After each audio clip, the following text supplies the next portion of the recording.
Sometimes the actual video is not as important as the comment section below. And this specific comment inspired this whole video. Hi, welcome to The Art, a place where if I have problems, you have the solutions. Let's start. I mentioned before that I have problems using pink and reds from my panning palette. Especially the red ochre and love letter, I have so much trouble with them. And here are all the suggestions that I got how I can actually boost the usage. So Baby Miley 85A7, I'm so sorry if I'm mispronouncing your usernames, please correct me in the comment section below. Listen Katie, I got 2 comments from that user, suggested using eyeshadows in the combination with clear lip gloss to have my custom shades. Let's try it out. And on top of that, there are different variants on how I can do that. By the way, I use a specific website, I will give you the link in the comment section below, that helped me to figure out if the ingredients used in red ochre are safe. And everything looked fine. If you have any other resources where you checked how safe the ingredients are, please also let me know. Let's mix them together. When mixing red ochre with e.l.f. lacquer, I get a very nice muted red lip gloss. Originally, I mixed not a lot, so I had to make a second batch, and as for me, it looks fantastic, quite autumn appropriate.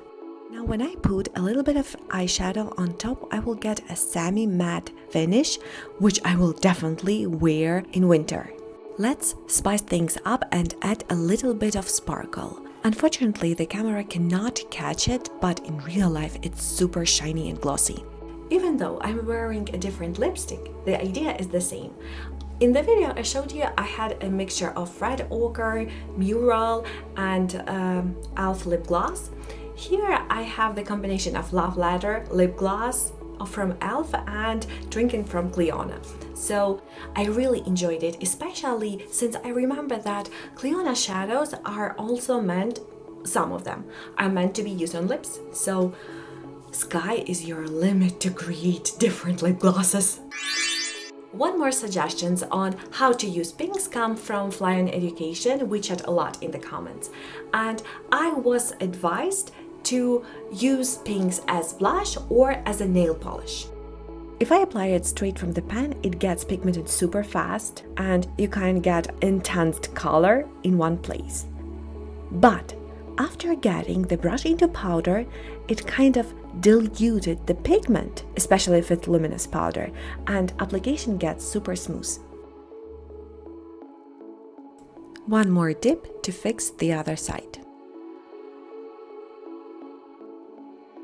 Looks great, what do you think?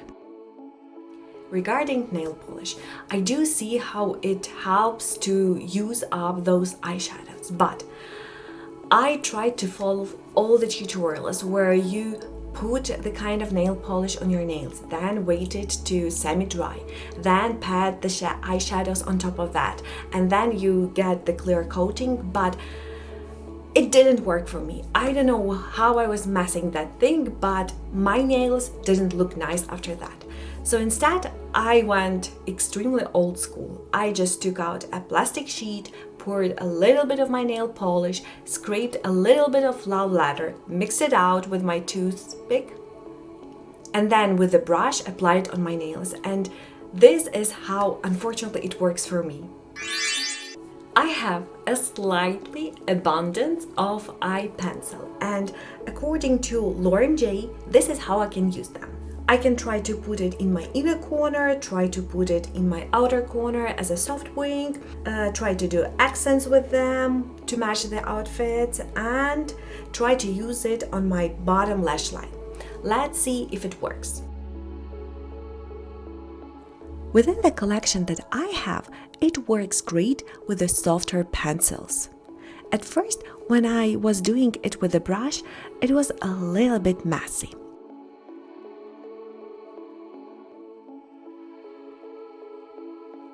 But when I did it with a Q-tip, it worked perfect.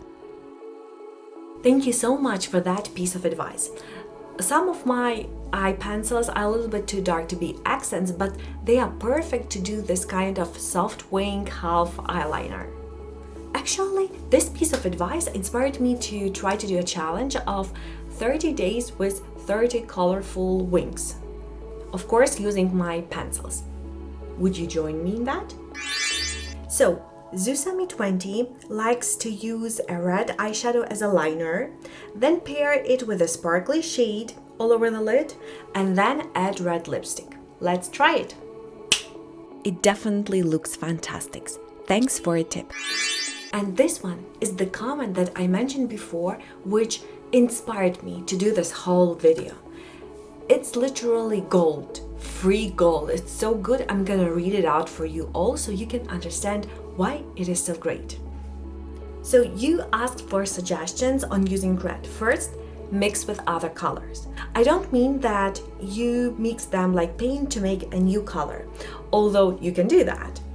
But if you put red next to other color on your eyes, the whole thing visually ends up like a mix of two. For example, yesterday I wore a red and yellow eye look that I think most people might describe as warm orange sunset.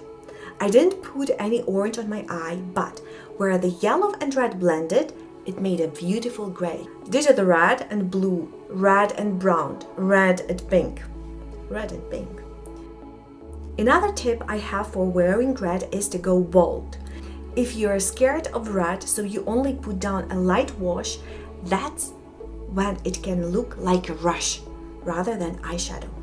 Another tip I have is to line with black or some other dark bold colors like purple or blue. If you wear red without lining your eyes, it can make you look sick. But if you line your upper lashes, the black is closest to your eyeball and it pulls everything together. Another tip is to put a different color than red on your lower lashes, like maybe brown or gray. Again, this will keep you from looking sick, as the lower lash line often gets red naturally when you have a cold. This is what even inspired this makeup look, red and purple. I tried to go really bold, and I don't regret a minute.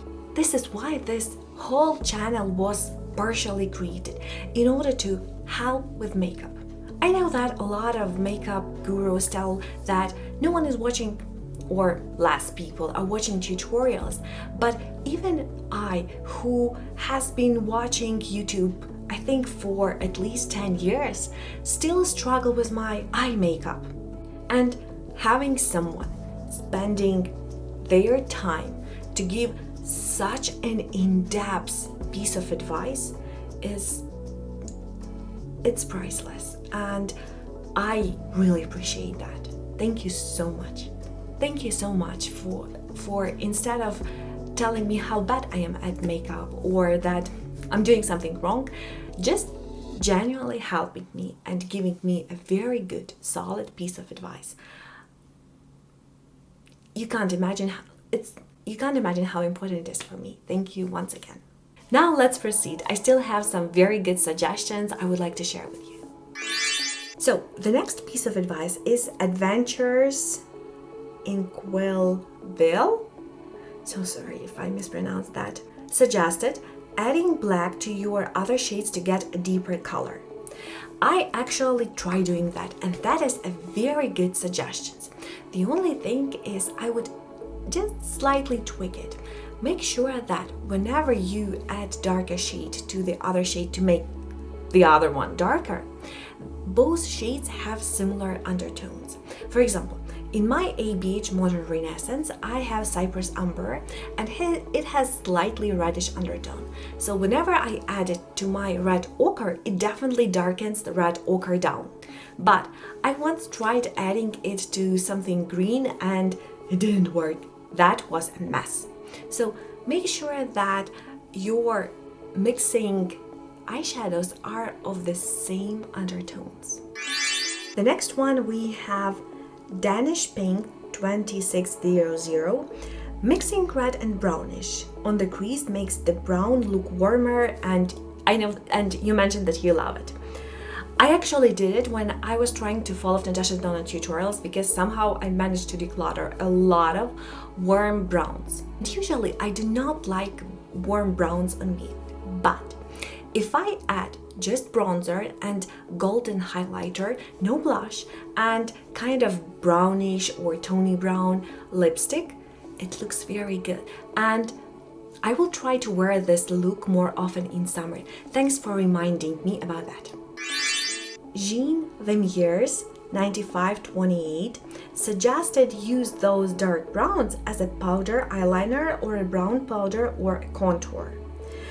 This is actually how I managed to hit pan in my Cypress Umber. I used it a lot as my eyeliner, but unfortunately I'm not as skilled as to use it straight on my eyes. I have to stencil out the kind of how it should look with my eye pencil, and then I can tap it with my eyeshadows, but otherwise it works actually great. The next one is Bertie Sark. Red and purple look gorgeous together. Yes, they are. Thank you. And we have Dislikes Algorithm. Green and gold with reddish brown should look well. Let's see. I also love the way green and gold looks with a reddish brown. This is all that I got so far. To tell the truth, I really enjoy doing this kind of video, and I hope to turn it into a series into future and film even more, but maybe it depends more on you than on me. So if you have any suggestions, please dump all of them in the comment section below. I thought of calling it Glow Getters, if you have any other name for this series. Once again, let me know in the comment section below. Thank you so much for spending your time with me. I'll see you next time. Bye!